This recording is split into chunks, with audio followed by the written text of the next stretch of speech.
اعوذ باللہ من الشیطان الرجیم بسم اللہ الرحمن الرحیم الرجال قوامون علی النساء بما فضل اللہ بعضهم علی بعض وبما انفقوا من اموالهم فالصالحات قانتات حافظات للغیب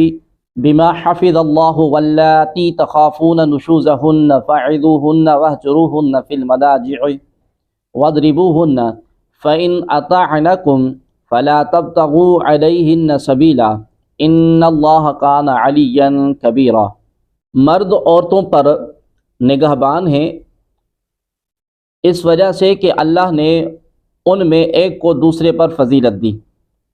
اور اس وجہ سے کہ مرد عورتوں پر اپنا مال خرچ کرتے ہیں تو نیک عورتیں شوہروں کی اطاعت کرنے والی اور ان کی عدم موجودگی میں اللہ کی حفاظت اور توفیق سے حفاظت کرنے والی ہوتی ہیں، اور جن عورتوں کی نافرمانی کا تمہیں اندیشہ ہو تو انہیں سمجھاؤ، اور نہ سمجھنے کی صورت میں ان سے اپنے بسترا الگ کر لو، اور پھر نہ سمجھنے پر انہیں مارو۔ پھر اگر وہ تمہیں اطاعت کر لیں تو اب ان پر زیادتی کرنے کا راستہ تلاش نہ کرو، بے شک اللہ بہت بلند بہت بڑا ہے۔ الرجال قوامون علی النساء، مرد عورتوں پر نگہبان ہیں۔ عورت کی ضروریات، اس کی حفاظت، اس کے ادب سکھانے اور دیگر کئی امور میں مرد کو عورت پر تسلط حاصل ہے، گویا کہ عورت رعایا اور مرد بادشاہ، اس لیے عورت پر مرد کی اطاعت لازم ہے۔ اس سے ایک بات یہ واضح ہوئی کہ میاں بیوی کے حقوق ایک جیسے نہیں، بلکہ مرد کے حقوق عورت سے زیادہ ہیں، اور ایسا ہونا عورت کے ساتھ ناانصافی یا ظلم نہیں بلکہ عین انصاف اور حکمت کے تقاضے کے مطابق ہے۔ شان نزول: حضرت سعد بن ربیع رضی اللہ تعالی عنہ نے اپنی بیوی حبیبہ کو کسی خطا پر ایک تمانچہ مارا جس سے ان کے چہرے پر نشان پڑ گیا۔ یہ اپنے والد کے ساتھ حضور سید المرسلین صلی اللہ علیہ وآلہ وسلم کی بارگاہ میں اپنے شوہر کی شکایت کرنے حاضر ہوئی۔ سرکار دو عالم صلی اللہ علیہ وآلہ وسلم نے قصاص لینے کا حکم فرمایا۔ تب یہ آیت کریمہ نازل ہوئی تو آپ کریم صلی اللہ علیہ وآلہ وسلم نے قصاص لینے سے منع فرما دیا۔ لیکن یہ یاد رہے کہ عورت کو ایسا مارنا ناجائز ہے، بما فضل اللہ بعضهم علی بعض، اس وجہ سے کہ اللہ نے ان میں ایک کو دوسرے پر فضیلت دی۔ مرد کو عورت پر جو حکمرانی عطا ہوئی ہے، اس کی ایک وجہ یہ ہے کہ اللہ کریم نے مرد کو عورت پر فضیلت بخشی ہے۔ مرد کو عورت سے افضل ہونے کی وجوہات کثیر ہیں، ان سب کا حاصل دو چیزیں ہیں، علم اور قدرت۔ اس میں کوئی شک نہیں کہ مرد عقل اور علم میں عورت سے فائق ہوتے ہیں، اور اگرچہ بعض جگہ عورتیں بڑھ جاتی ہیں، لیکن مجموعی طور پر ابھی بھی پوری دنیا پر نگاہ ڈالیں تو عقل کے امور مردوں ہی کی سپرد ہوتے ہیں۔ یوں ہی مشکل ترین اعمال سر انجام دینے پر انہیں قدرت حاصل ہے۔ یہی وجہ ہے کہ مرد عقل، دانائی اور قوت میں عورتوں سے فوقیت رکھتے ہیں۔ مزید یہ کہ جتنے بھی انبیاء، خلفاء اور ائمہ ہوئے سب مرد ہی تھے۔ گھوڑے سواری، تیر اندازی اور جہاد مرد کرتے ہیں۔ امامت کبریٰ یعنی حکومت اور سلطنت، اور امامت صغریٰ یعنی نماز کی امامت، یوں ہی اذان، خطبہ، حدود، قصاص میں گواہی بالاتفاق مردوں کے ذمے ہے۔ نکاح، طلاق، رجوع اور بیک وقت ایک سے زائد شادیاں کرنے کا حق مرد کے پاس ہے، اور نسب مردوں ہی کے طرف منسوب ہوتے ہیں۔ یہ سب قرائن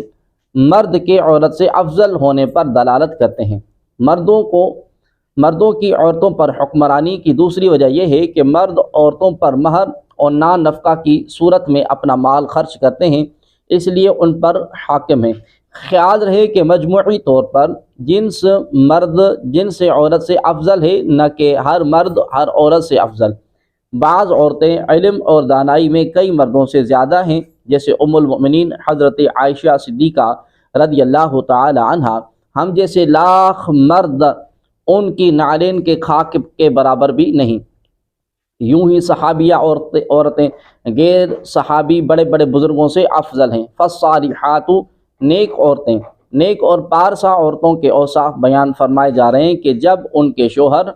موجود ہوں تو ان کی اطاعت کرتی ہیں اور ان کے حقوق کی ادائیگی میں مصروف رہتی ہیں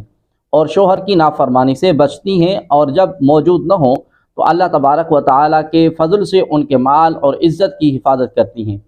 کثیر احادیث میں نیک اور پارسا بیویوں کے اوصاف اور ان کے فضائل بیان کیے گئے ہیں۔ ان میں سے دو احادیث ہم یہاں پر عرض کرتے ہیں۔ حضرت ابو امامہ رضی اللہ تعالی عنہ سے روایت ہے کہ حضور عالم نور مجسم صلی اللہ تعالی علیہ وآلہ وسلم نے ارشاد فرمایا، تقوی کے بعد مومن کے لیے نیک بیوی سے بہتر کوئی چیز نہیں کہ اگر وہ اسے حکم دے تو وہ اطاعت کرے، اور اگر اسے دیکھے تو خوش کر دے، اور اس پر قسم کھا بیٹھے تو قسم سچی کر دے، اور کہیں چلا جائے تو اپنے نفس اور شوہر کے مال میں بھلائی کرے۔ حضرت عبداللہ بن عباس رضی اللہ تعالی عنہما سے روایت ہے کہ رسول اللہ صلی اللہ علیہ وآلہ وسلم نے ارشاد فرمایا، جسے چار چیزیں ملیں اسے دنیا اور آخرت کی بھلائی ملی۔ نمبر 1 شکر گزار دل، نمبر 2 یاد خدا کرنے والی زبان، نمبر 3 مصیبت پر صبر کرنے والا بدن، نمبر 4 ایسی بیوی کہ اپنے نفس اور شوہر کے مال میں گناہ کی متلاشی یعنی اس میں خیانت کرنے والی نہ ہو۔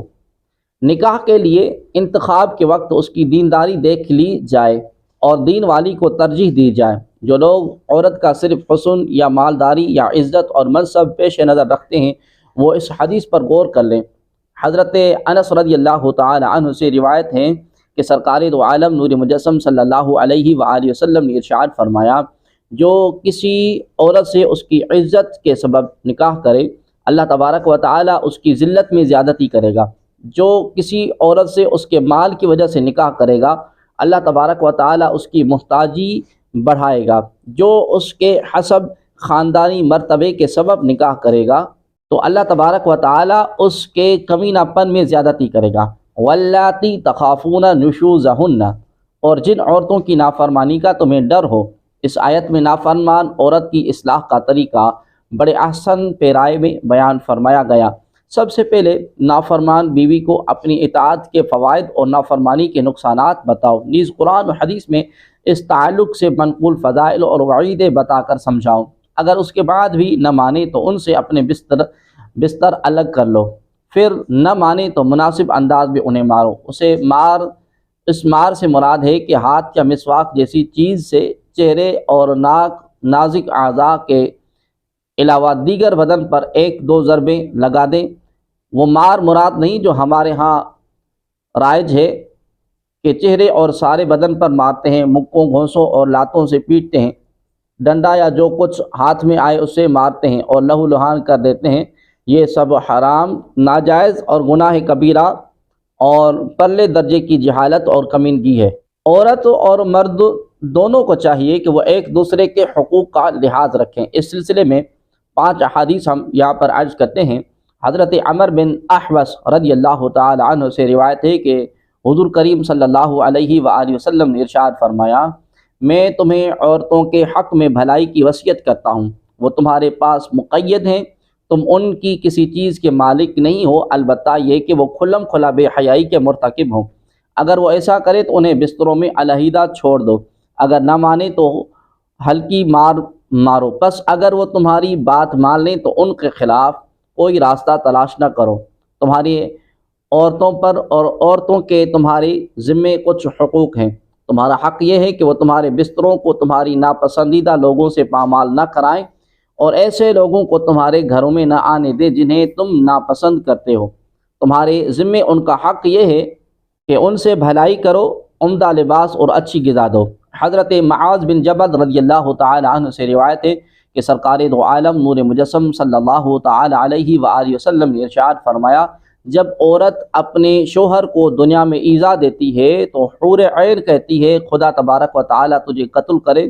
اسے ایذا نہ دو، یہ تو تیرے پاس مہمان ہے، عن قریب تجھ سے جدا ہو کر ہمارے پاس آ جائے گا۔ ام المؤمنین حضرت ام سلمہ رضی اللہ تعالی عنہا سے روایت ہے کہ سرکار عالی وقار صلی اللہ تعالی علیہ وآلہ وسلم نے ارشاد فرمایا، جو عورت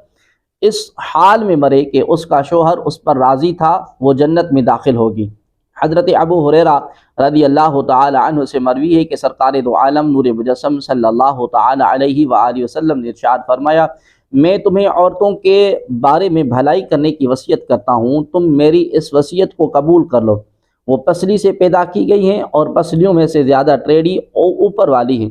اگر تو اسے سیدھا کرنے چلے تو توڑ دے گا، اور اگر ویسے ہی رہنے دے تو ٹیڑھی باقی رہے گی۔ حضرت سیدنا ابو ہریرہ رضی اللہ تعالی عنہ سے روایت ہے کہ نبی کریم صلی اللہ تعالی علیہ وآلہ وسلم نے ارشاد فرمایا، عورت پسلی سے پیدا کی گئی ہے، وہ تیرے لیے کبھی سیدھی نہیں ہو سکتی۔ اگر تو اسے برتنا چاہے تو اسی حالت میں برت سکتا ہے، اور سیدھا کرنا چاہے گا تو توڑ دے گا، اور توڑنا طلاق دینا ہے۔ فَإِنْ أَطَعْنَكُمْ، پھر اگر وہ تمہاری اطاعت کر لیں، یعنی جب گناہ کے بعد توبہ کرنے کی صورت میں اللہ تبارک و تعالی تمہاری توبہ قبول فرما لیتا ہے، تو تمہیں بھی چاہیے کہ تمہاری زیر دست عورت جب قصور کرنے کے بعد معافی طلب کرے اور نافرمانی چھوڑ کر اطاعت گزار بن جائے تو اس کی معذرت قبول کر لو، اور توبہ کے بعد اسے تنگ نہ کرو۔ اس آیت سے ان لوگوں کو نصیحت حاصل کرنی چاہیے جو عورت کے ہزارہا معذرت کرنے، گڑ گڑا کر پاؤں پڑنے، طرح طرح کے واسطے دینے کے باوجود اپنی ناک نیچے نہیں کرتے، اور صنف نازک کو مشق ستم بنا کر اپنی بزدلی کو بہادری سمجھتے ہیں۔ اللہ تبارک و تعالی ان بہادروں کو عاجزی اور سمجھنے کی توفیق عطا فرمائے۔ وَإِنْ خِفْتُمْ شِقَاقَ بَيْنِهِمَا فَابْعَثُوا حَكَمًا مِّنْ أَهْلِهِ وَحَكَمًا مِّنْ أَهْلِهَا إِنْ يُرِيدَا إِصْلَاحًا يُوَفِّقِ اللَّهُ بَيْنَهُمَا إِنَّ اللَّهَ كَانَ عَلِيمًا خَبِيرًا۔ اگر تم کو میاں بیوی کے جھگڑے کا خوف ہو تو ایک منصف مرد کے گھر والوں کی طرف سے بھیجو اور ایک منصف عورتوں کے گھر والوں کی طرف سے بھیجو۔ یہ دونوں اگر صلح کرنا چاہیں گے تو اللہ ان کے درمیان اتفاق پیدا کر دے گا، بے شک اللہ خوب جاننے والا خبردار ہے۔ وَإِنْ خِفْتُمْ شِقَاقَ بَيْنِهِمَا، اگر تم کو میاں بیوی کے جھگڑے کا خوف ہو، جب بیوی کو سمجھانے، الگ رکھنے اور مارنے کے باوجود اصلاح کی صورت نہ بن رہی ہو، تو مرد طلاق دینے میں جلدی نہ کریں، نہ عورت خلا کے مطالبے پر اصرار کرے، بلکہ دونوں کے خاندان کے خاص قریب رشتہ داروں میں سے ایک شخص کو منصف مقرر کر لیا جائے۔ اس کا فائدہ یہ ہوگا کہ چونکہ رشتہ دار ایک دوسرے کے خانگی معاملات سے واقف ہوتے ہیں، فریقین کو ان پر اطمینان ہوتا ہے اور ان سے اپنے دل کی بات کہنے میں کوئی جھجک بھی نہیں ہوتی۔ یہ مناسب طریقے سے ان کو مسئلے کا حل نکالیں گے، اور اگر منصف میاں بیوی میں صلح کروانے کا ارادہ رکھتے ہوں تو اللہ تبارک و تعالی ان کے مابین اتفاق پیدا کر دے گا۔ اس لیے حتی المقدور صلح کے ذریعے اس معاملے کو حل کیا جائے، لیکن یہ یاد رکھیں کہ انہیں میاں بیوی میں جدائی کروا دینے کا اختیار نہیں، یعنی یہ جدائی کا فیصلہ کریں تو شرعاً ان میں جدائی ہو جائے، ایسا نہیں ہو سکتا۔ وَاعْبُدُوا اللَّهَ وَلَا تُشْرِكُوا بِهِ شَيْئًا وَبِالْوَالِدَيْنِ إِحْسَانًا وَبِذِي الْقُرْبَى وَالْيَتَامَى وَالْمَسَاكِينِ وَالْجَارِ ذِي الْقُرْبَى وَالْجَارِ الْجُنُبِ وَالصَّاحِبِ بِالْجَنبِ وَابْنِ السَّبِيلِ وَمَا مَلَكَتْ أَيْمَانُكُمْ إِنَّ اللَّهَ لَا يُحِبُّ مَنْ كَانَ مُخْتَالًا فَخُورًا۔ اور اللہ کی عبادت کرو اور اس کے ساتھ کسی کو شریک نہ ٹھہراؤ، اور ماں باپ سے اچھا سلوک کرو، اور رشتہ داروں اور یتیموں اور محتاجوں اور قریب کے پڑوسی اور دور کے پڑوسی اور پاس بیٹھنے والے ساتھی اور مسافر اور اپنے غلام لونڈیوں کے ساتھ اچھا سلوک کرو۔ بے شک اللہ ایسے شخص کو پسند نہیں کرتا جو متکبر فخر کرنے والا ہو۔ وَاعْبُدُوا اللَّهَ، اور اللہ کی عبادت کرو۔ اس آیت میں اللہ تبارک و تعالی اور بندوں دونوں کے حقوق کی تعلیم دی گئی ہے۔ اللہ تبارک و تعالیٰ کا بندوں پر حق یہ ہے کہ صرف اس کی عبادت کی جائے اور اس کے ساتھ کسی کو بھی شریک نہ ٹھہرایا جائے، اور بندوں کے آپس میں حقوق یہ ہیں کہ والدین کے ساتھ احسان کرنا، ان کے ساتھ احسان یہ ہے کہ والدین کا ادب اور اطاعت کرے، نافرمانی سے بچے، ہر وقت ان کی خدمت کے لیے تیار رہیں، اور ان پر خرچ کرنے میں بقدر توفیق استطاعت کمی نہ کریں۔ حضرت ابو ہریرہ رضی اللہ تعالی عنہ سے روایت ہے، سرور کائنات صلی اللہ علیہ وآلہ وسلم نے 3 مرتبہ فرمایا، اس کی ناک خاک آلود ہو۔ کسی نے پوچھا، یا رسول اللہ صلی اللہ علیہ وسلم کون؟ ارشاد فرمایا، جس نے ماں باپ دونوں کو یا ایک میں سے ایک کو بڑھاپے میں پایا اور جنت میں داخل نہ ہوا۔ رشتہ داروں سے حسن سلوک کرنا، ان سے حسن سلوک یہ ہے کہ رشتہ داروں کے ساتھ صلہ رحمی کریں اور قطع تعلق سے بچیں۔ حضرت انس رضی اللہ تعالی عنہ سے روایت ہے کہ نبی کریم صلی اللہ علیہ وآلہ وسلم نے ارشاد فرمایا، جسے یہ پسند ہو کہ اس کے رزق میں وسعت ہو اور اس کی عمر لمبی ہو تو اسے چاہیے کہ اپنے رشتہ داروں کے ساتھ اچھا سلوک کریں۔ حضرت جبیر بن مطعم رضی اللہ تعالی عنہ سے روایت ہے کہ سرکار دو عالم نور مجسم صلی اللہ تعالی علیہ وآلہ وسلم نے ارشاد فرمایا، رشتہ کاٹنے والا جنت میں نہیں جائے گا۔ صلہ رحمی کا مطلب بیان کرتے ہوئے صدر الشریعہ مولانا امجد علی اعظمی رحمۃ اللہ تعالی علیہ فرماتے ہیں، صلہ رحم کے معنی رشتے کو جوڑنا ہے، یعنی رشتے والوں کے ساتھ نیکی اور سلوک کرنا۔ ساری امت کا اس پر اتفاق ہے کہ صلہ رحم واجب ہے اور قطع رحم یعنی رشتہ کاٹنا حرام ہے۔ یتیموں اور محتاجوں سے حسن سلوک کرنا، یتیم کے ساتھ حسن سلوک یہ ہے کہ ان کی پرورش کرے، ان کے ساتھ نرمی سے پیش آئے اور ان کے سر پر شفقت سے ہاتھ پھیرے۔ حضرت سہل بن سعد رضی اللہ تعالی عنہ سے مروی ہے کہ رسول کریم صلی اللہ تعالی علیہ وآلہ وسلم نے ارشاد فرمایا، جو شخص یتیم کی کفالت کرے میں اور وہ جنت میں اس طرح ہوں گے۔ حضرت سید المرسلین صلی اللہ علیہ وسلم نے کلمے کی انگلی اور بیچ کی انگلی سے اشارہ کیا اور دونوں انگلیوں کے درمیان تھوڑا سا فاصلہ کیا، اور مسکین سے حسن سلوک یہ ہے کہ ان کی امداد کرے اور انہیں خالی ہاتھ نہ لوٹائے۔ حضرت ابو ہریرہ رضی اللہ تعالی عنہ سے روایت ہے کہ رسول اللہ صلی اللہ علیہ وآلہ وسلم نے ارشاد فرمایا، بیوی اور مسکین کی امداد و خبر گیری کرنے والا راہ خدا میں جہاد کرنے والے کی طرح ہے۔ بیوہ اور مسکین کی امداد و خبر گیری کرنے والا راہ خدا عز و جل میں جہاد کرنے والے کی طرح ہے۔ ہمسایوں سے حسن سلوک کرنا، قریب کے ہمسائے سے مراد وہ ہے جس کا گھر اپنے گھر سے ملا ہوا ہو،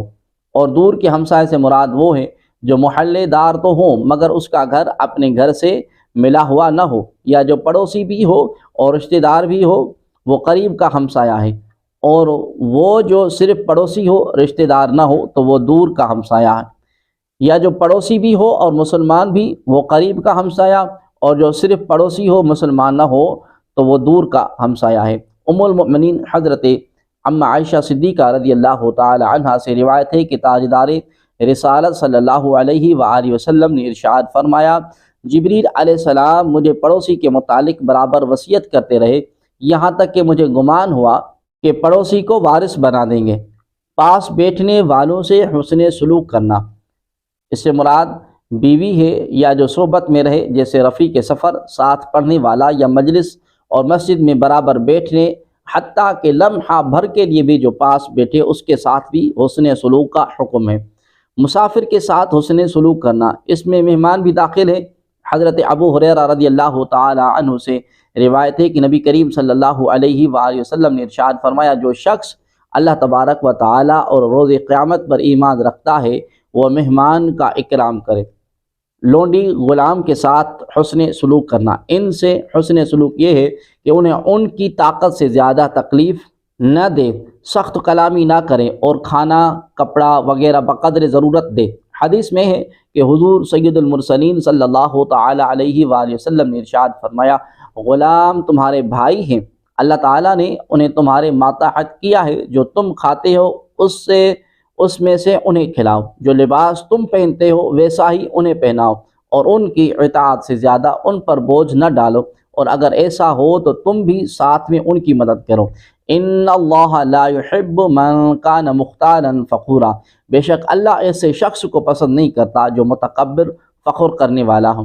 کسی کو خود سے حقیر سمجھنا اور حق بات قبول نہ کرنا تکبر ہے، یہ انتہائی مذموم وصف اور کبیرہ گناہ ہے۔ حدیث میں ہے کہ قیامت کے دن متکبرین کو انسانی شکلوں میں چیونٹیوں کی مانند اٹھایا جائے گا، ہر جانب سے ان پر ذلت طاری ہوگی، انہیں جہنم کی بولس نامی قید خانے کی طرف ہانکا جائے گا، اور بہت بڑی آگ انہیں اپنی لپیٹ میں لے کر ان پر غالب آ جائے گی، انہیں طینۃ الخبال یعنی جہنمیوں کی پیپ پلائی جائے گی۔ الذین یبخلون ویأمرون الناس بالبخل ویکتمون ما آتاہم اللہ من فضلہ وأعتدنا للکافرین عذابا مہینا،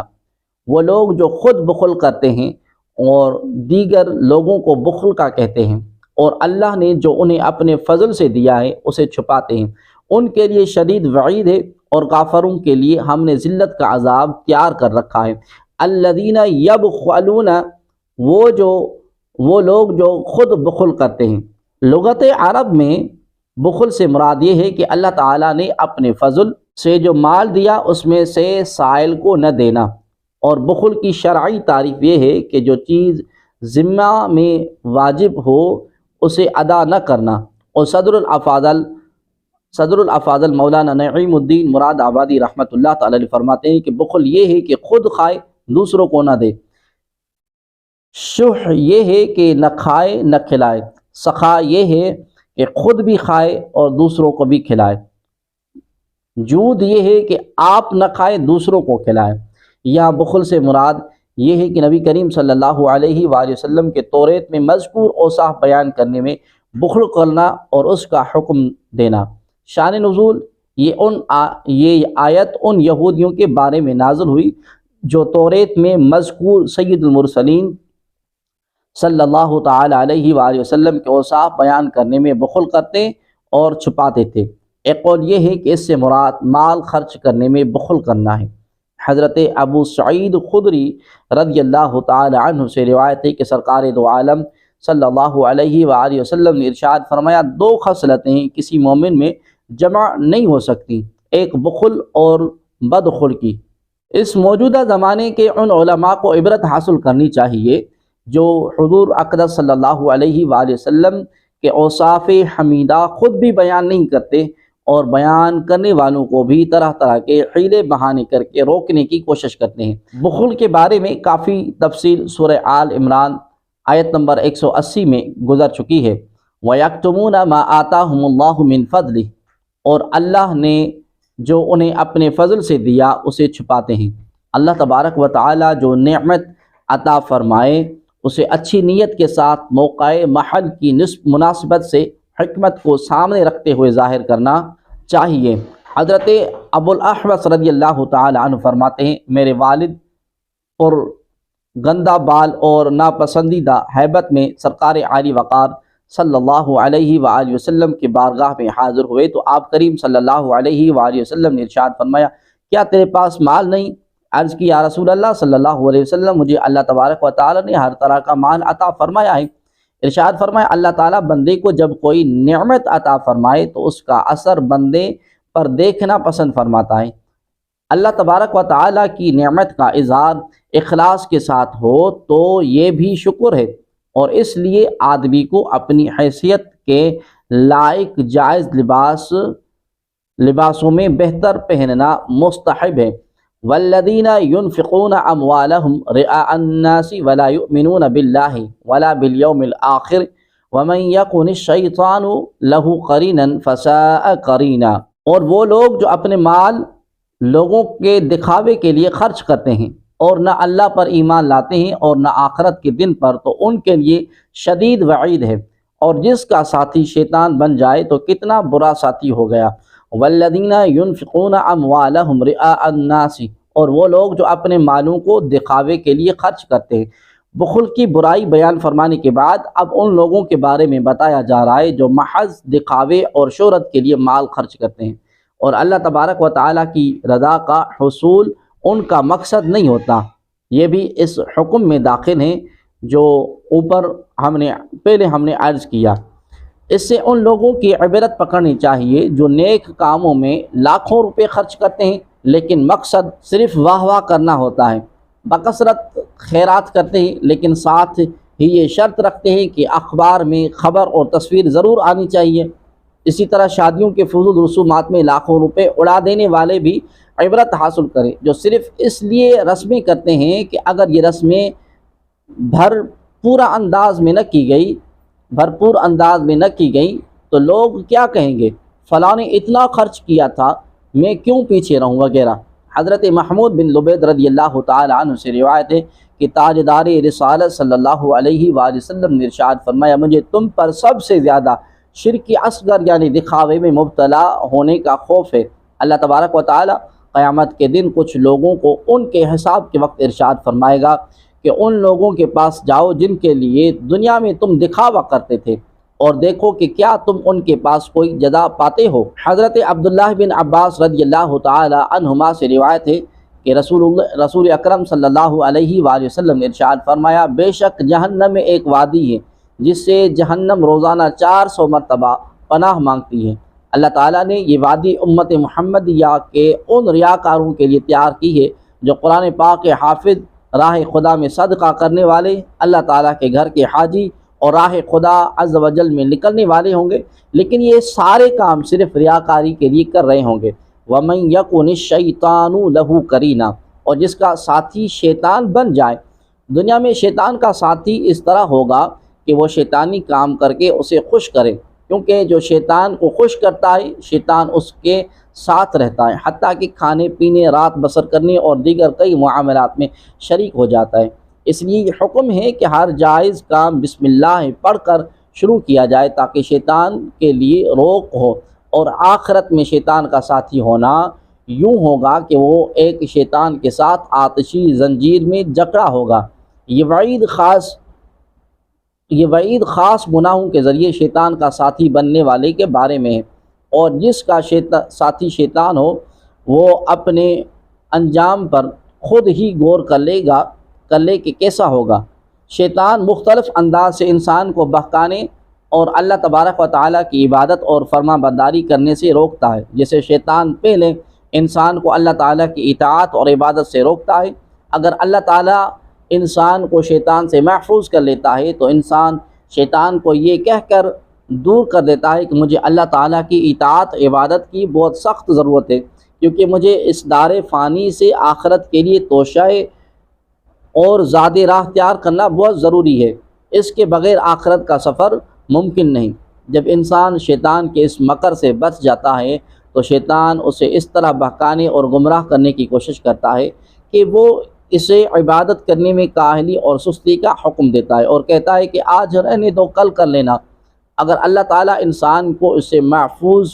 سے بھی محفوظ کر لیتا ہے تو وہ شیطان کو یہ کہہ کر ٹھکرا دیتا ہے کہ میری موت میرے قبضے میں نہیں، نیز اگر میں آج کا کام کل پر چھوڑوں گا تو کل کا کام کس دن کروں گا، کیونکہ ہر دن کے لیے ایک کام ہے۔ جب شیطان اس حیلے سے بھی نا امید ہو جاتا ہے تو کہتا ہے، اے انسان، تم اللہ تعالیٰ کی عبادت جلدی جلدی کرو تاکہ فلاں کام کے لیے فارغ ہو سکو۔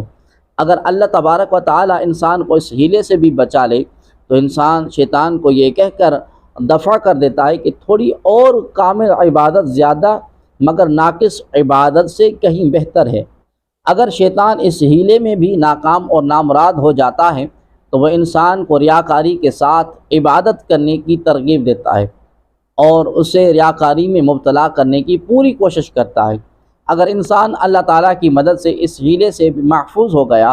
تو وہ یہ کہہ کر ریاکاری کے وسوسے کو ٹھکرا دیتا ہے کہ میں کسی اور کی نمائش اور دکھاوے کے لیے عبادت کیوں کروں، کہ اللہ تعالیٰ کا دیکھ لینا میرے لیے کافی نہیں۔ جب شیطان اپنے اس ہتھ کنڈے سے بھی ناکام ہو جاتا ہے تو وہ انسان کو خود پسندی میں مبتلا کرنے کی کوشش کرتا ہے اور کہتا ہے کہ تم نے کتنا عمدہ کام کیا، تم نے کتنی زیادہ شب بیداری کی۔ اگر انسان اللہ تبارک و تعالیٰ کے فضل و کرم سے اس بار بھی محفوظ رہا اور خود پسندی میں مبتلا ہونے سے بچ گیا تو وہ شیطان کے اس وسوسے کو یہ کہہ کر روک دیتا ہے کہ مجھ میں کوئی خوبی اور بزرگی نہیں، یہ تو سب اللہ تبارک و تعالیٰ کا احسان عظیم ہے اور اس نے مجھ جیسے گناہ گار کو خاص توفیق عطا فرمائی،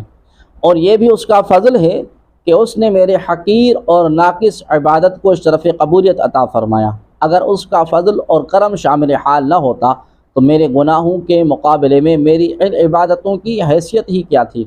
جب لعین شیطان ان تمام تدبیروں سے ناکام ہو جاتا ہے تو پھر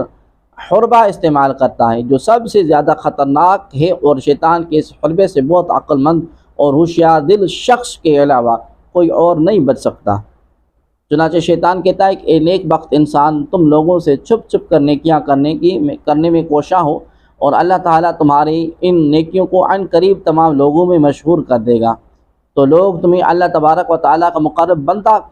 کہہ کر یاد کیا کریں گے۔ اس طرح شیطان اس ریاکاری میں مبتلا کرنا چاہتا ہے۔ اگر اللہ تعالیٰ اپنی رحمت اور عنایت سے انسان کو شیطان کے اس حربے سے بھی محفوظ فرما دے تو وہ شیطان کو یہ کہہ کر ذلیل، خوار اور نامراد کر دیتا ہے کہ اے ملعون، ابھی تک تو میرے پاس میرے اعمال کو فاسد اور بیکار کرنے آیا کرتا تھا، اور اب ان اعمال کی اصلاح اور درستی کے لیے آتا ہے تاکہ میرے اعمال کو بالکل ختم کر دے۔ چل دفع ہو جا، میں اللہ تبارک و تعالیٰ کا بندہ ہوں، وہی میرا آقا و مولا ہے، میں اپنی نیکیوں کی شہرت کا مشتاق اور طلبگار نہیں ہوں۔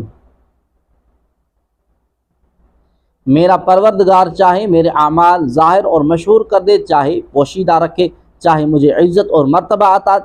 فرمائے، چاہے مجھے ذلیل اور رسوا کر دے، سب کا سب اس کی قبضے قدرت میں ہے۔ مجھے اس کی کوئی پرواہ نہیں کہ وہ لوگوں کے سامنے میرے اعمال ظاہر فرمائے گا یا نہ فرمائے گا۔ انسانوں کے قبضے میں کوئی چیز نہیں۔ اگر انسان اس کے شیطان کے اس وار سے بھی بچ جائے تو وہ انسان کے پاس آ کر کہتا ہے تجھے اعمال کرنے کی کیا ضرورت ہے، کیونکہ انسان کے نیک اور بد ہونے کا فیصلہ تو روز اول میں ہو چکا ہے۔ اس دن جو برا ہو گیا وہ برا ہی رہے گا، اور جو اچھا اور نیک ہو گیا وہ نیک ہی رہے گا۔ اس لیے اگر تجھے نیک بخت پیدا کیا گیا ہے تو اعمال کو چھوڑنا تمہارے لیے نقصان دہ نہیں، اور اگر تجھے بد بخت اور شقی پیدا کیا گیا ہے تو تمہارا عمل تمہیں کوئی فائدہ نہیں پہنچا سکتا۔ اگر اللہ تعالیٰ نے اپنے فضل اور کرم سے انسان کو شیطان کے اس وار سے بچا لیا تو شیطان مردود سے یوں مخاطب ہوتا ہے کہ میں تو اللہ تعالیٰ کا بندہ ہوں، اور بندے کا کام یہ ہے کہ وہ اپنے آقا و مولا کی احکام بجا لائے، اور اللہ تبارک و تعالیٰ سارے جہاں کا پروردگار ہے، جو چاہتا ہے حکم کرتا ہے اور جو چاہتا ہے کرتا ہے۔ یقیناً اعمال میرے لیے فائدہ مند ہیں، کسی صورت میں بھی نقصان دہ نہیں ہو سکتے، کیونکہ اگر میں اللہ تبارک و تعالیٰ کے علم میں نیک بخت ہوں تو اللہ تعالیٰ کی بارگاہ میں زیادہ ثواب کا محتاج ہوں، اور خدا نخواستہ علم الہی میں میرا نام بدبختوں میں ہے تو بھی عبادت کرنے سے اپنے آپ پر ملامت تو نہیں کروں گا کہ اللہ تعالیٰ مجھے طاعت اور عبادت کرنے پر سزا نہ دے گا، اور کم از کم اتنا ضرور ہے کہ نافرمان ہو کر دوزخ میں جانے سے فرما بردار ہو کر دوزخ میں جانا بہتر ہے۔ اگر یہ سب محض احتمالات ہیں، ورنہ اس کا وعدہ بالکل ہے اور اس کا فرمان بالکل سچ ہے، اور اللہ تعالیٰ نے طاعت اور عبادت پر ثواب عطا فرمانے کا بے شمار مقامات پر وعدہ فرمایا ہے۔ تو جو شخص اللہ تعالیٰ کی بارگاہ میں ایمان اور اطاعت کے ساتھ حاضر ہوگا وہ ہرگز جہنم میں داخل نہ ہوگا، بلکہ اللہ تعالیٰ کے فضل الکرم اور اس کے سچے مقدس وعدے کی وجہ سے جنت میں جائے گا۔ لہذا اے لوگو، تم خواب غفلت سے بیدار ہو جاؤ، شیطان کے حیلوں سے ہوشیار رہو، ہر وقت اللہ تعالیٰ سے مدد طلب کرتے رہو، اور شیطان مردود سے اس کی پناہ مانگتے رہو، کیونکہ تمام معاملات اس کے قبضے قدرت میں ہیں، اور وہی توفیق عطا فرمانے والا ہے۔ گناہوں سے بچنے اور طاعت اور عبادت کرنے کی توفیق اللہ تعالیٰ کی توفیق سے ہی ملتی ہے۔ وَمَاذَا عَلَيْهِمْ لَوْ آمَنُوا بِاللَّهِ وَالْيَوْمِ الْآخِرِ وَأَنفَقُوا مِمَّا رَزَقَهُمُ اللَّهُ وَكَانَ اللَّهُ بِهِمْ عَلِيمًا۔ اگر وہ اللہ اور قیامت پر ایمان لاتے اور اللہ کے دیے ہوئے رزق میں سے اس کی راہ میں خرچ کرتے تو ان کا کیا نقصان تھا، اور اللہ انہیں جانتا ہے۔ وَمَاذَا عَلَيْهِمْ، اور ان کا کیا نقصان تھا۔ ناموری اور دکھاوے کے طور پر مال خرچ کرنے والوں کو تنبیہ کی جا رہی ہے کہ اگر اللہ تبارک و تعالیٰ پر اور آخرت پر صحیح ایمان لاتے اور اللہ تعالیٰ کے دیے ہوئے مال میں سے اس کی رضا اور خوشنودی حاصل کرنے کے لیے خرچ کرتے تو اس میں سراسر ان کا نفع ہی تھا۔ معلوم ہوا کہ راہ خدا میں خرچ کرتے وقت اللہ تعالیٰ کی رضا اور ثواب حاصل کرنے کی نیت ہونی چاہیے، بصورت دیگر عمل ضائع ہو جائے گا اور اس پر سزا بھی ملے گی۔ ان اللہ لا یظلم مثقال ذرۃ وان تک حسنۃ یضاعفها ویؤتی من لدنہ اجرا عظیما۔ بے شک اللہ ایک ذرہ برابر ظلم نہیں فرماتا، اور اگر کوئی نیکی ہو تو وہ اسے کئی گنا بڑھا دیتا ہے اور اپنے پاس سے بہت بڑا ثواب عطا فرماتا ہے۔ ان اللہ لا یظلم مثقال ذرۃ، بے شک اللہ ایک ذرہ برابر ظلم نہیں فرماتا۔ اللہ تعالیٰ اس سے پاک ہے کہ وہ کسی پر ایک ذرہ جتنا بھی ظلم فرمائے، یا یہ بات اس معنی میں ہے کہ اللہ تبارک و تعالیٰ کسی کے نیک اعمال بغیر کسی وجہ کے ضائع فرما کر ان کی جزا سے محروم کر دے یا کسی مجرم کو اس کے جرم سے زیادہ سزا دے، یہ اس کی شان کے لائق نہیں، بلکہ اپنے فضل اور رحمت سے نیکی کا ثواب عمل کے مقابلے میں بہت زیادہ عطا فرماتا ہے۔ حضرت انس بن مالک رضی اللہ تعالی عنہ سے روایت ہے کہ رسول اکرم صلی اللہ علیہ وآلہ وسلم نے ارشاد فرمایا، اللہ تعالیٰ ظلم سے پاک ہے، مومن نیکی کرتا ہے تو دنیا میں رزق اور آخرت میں جنت کی صورت میں ثواب پاتا ہے، اور کافر کوئی نیکی کرتا ہے تو اس کے بدلے دنیا میں ہی اسے رزق دے دیا جاتا ہے، اور قیامت کے دن اس کے پاس کوئی نیکی نہ ہوگی جس پر اسے کوئی جزا ملے۔ فَكَيْفَ إِذَا جِئْنَا مِن كُلِّ أُمَّةٍ بِشَهِيدٍ وَجِئْنَا بِكَ عَلَى هَؤُلَاءِ شَهِيدًا، تو کیسا حال ہوگا جب ہم ہر امت میں سے ایک گواہ لائیں گے، اور اے حبیب تم ان سب پر گواہ رہنا، گواہ اور نگہبان بنا کر لائیں گے، اے حبیب تمہیں ان سب پر گواہ اور نگہبان بنا کر لائیں گے۔ فَكَيْفَ إِذَا جِئْنَا مِن كُلِّ أُمَّةٍ بِشَهِيدٍ، تو کیسا حال ہوگا جب ہم ہر امت میں سے ایک گواہ لائیں گے۔ اس آیت میں کفار اور منافقین اور یہود و نصارہ کے لیے شدید وعید ہے کہ جب قیامت کے دن تمام انبیاء علیہ السلام اپنی امت کے ہر نیک اور بد کے ایمان، کفر، نفاق اور تمام اچھے برے اعمال کی گواہی دیں گے، پھر ان سب پر حضور سید المرسلین صلی اللہ تعالی علیہ وسلم کو گواہ بنایا جائے گا، تو ان کا انجام کیا ہوگا؟ قیامت کے دن دی جانے والی اس گواہی کی تفصیل سورہ بقرہ کی آیت نمبر 143 کے تحت